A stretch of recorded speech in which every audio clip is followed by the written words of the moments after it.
8 жыл Алматыда жүрдüm. Жанагы ыйлаган менин апам. Ошол апамдын аты ошо тоодан Каракулчуктан алып келип, ошол жерден үй алып берген. Москвада 5 жыл. Bir gün memleketten 100 сом айлык алып элекмин. Бул жерде Кыргызстанда жүрүп 100 сом акчада таап элекмин. Төлкө тапканыбыз, биз туган 10 балабыз. Бардыгыбызды мен үй бүлө эң чоңмун. Алматыда Россияга ушадан жаныбызды багалы деп окуганда эмесмин. Окуганга да шарт болгон. Ошоктон акча таап, анан кийин кичине топтогон акчабызды ата энебизге ошо жерде үй алып бергенбиз. Анан бул жердеги мисалы үчүн мен досторум айткан, анан Тордойдун чети, аяк бияк мына сама захват кылган жерлерден деле алсам болчу экен. Документ. Бул жерди мен өзүмдүн акчама топтогон машинабыздан бери сатып, карындаштар ушу атабызды жайгаштыралы бизге орду болсун деп. Если вот посмотреть на действия нынешнего мэра, они в основе своей противозаконны. Во-первых, он не может отменять постановления своих предыдущих коллег.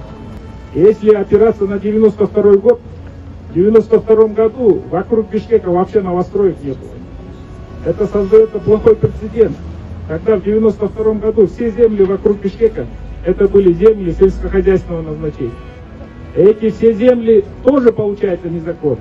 Так мало того, эти земли были незаконным образом захвачены, которые впоследствии были узаконены нашим государством. Сиздер мындай соттук органдарына же коргоо органдарына кайрылдыңыздарбы бул боюнча? Мен кайрылып атат, эми административдик сотко кайрылдыңыз дегендер бар. Ойло жүрөгүм ооруп атат да менчи.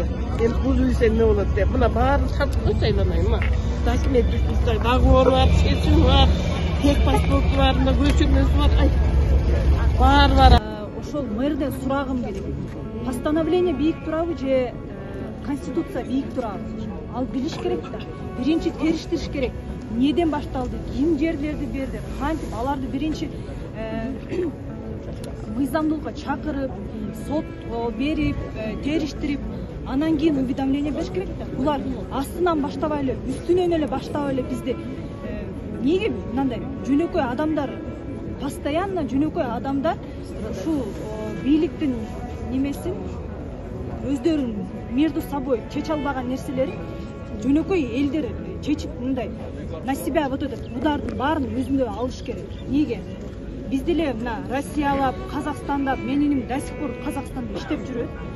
Биз бул үйдү котловандан сатып алганбыз. Техпаспортун алганбыз, ремонтун биз 1 жылда кылып бүткөн жокпуз. Ошол 2 комнат үйдү биз 2 жылда ремонт кылдык ошол үйдүчү. Анан кийин Россиядан келип эми жашаганда эле ушундай маселе чыгып атат да.